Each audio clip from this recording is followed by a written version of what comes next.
Weddings are expensive. There is just no way to break the news to you lightly.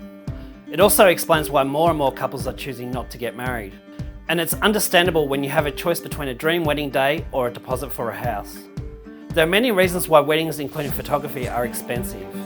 And it's not because there is a so-called wedding tax on couples getting married. In fact, suppliers offer great value compared to what they would normally charge. The fact remains that weddings and the type of wedding you have is a choice. If it was simply a matter of saying your vows and getting a piece of paper, then a wedding at a marriage registry office will only set you back around $500. However, for the majority of couples, this is not what they want. Most couples are looking for a luxurious type of wedding. A venue with great food, fantastic hair and makeup, dress, suits and the flowers to match. This type of affair does not come cheap. It of course goes without saying that a professional wedding photographer who knows how to get the best images, they will not be cheap either. The truth of the matter is that after the wedding, you'll wash off the makeup, the flowers will wilt, and the dress will be taken off and stored, never to be worn again. Apart from the marriage itself, the only enduring piece of the wedding day will be the photography and the video. The advancement of technology has meant that we all have phones that do a pretty good job of capturing images.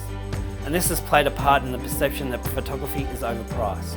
The perception that Uncle Bob can take my wedding photos because he has an expensive camera is like saying that a good knife set means you can cook like Jamie Oliver. It helps, but wedding photographers have honed their craft.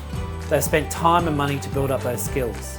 If I delved into the cost of running a wedding photography business, you would see that a wedding photographer performs their craft out of a passion of wedding photography and getting great images for their client. How much you spend on a wedding photographer again comes down to choice. At the cheap end, you could always get Uncle Bob with his new DSLR to get the pictures. But the saying is true, that you get exactly what you pay for.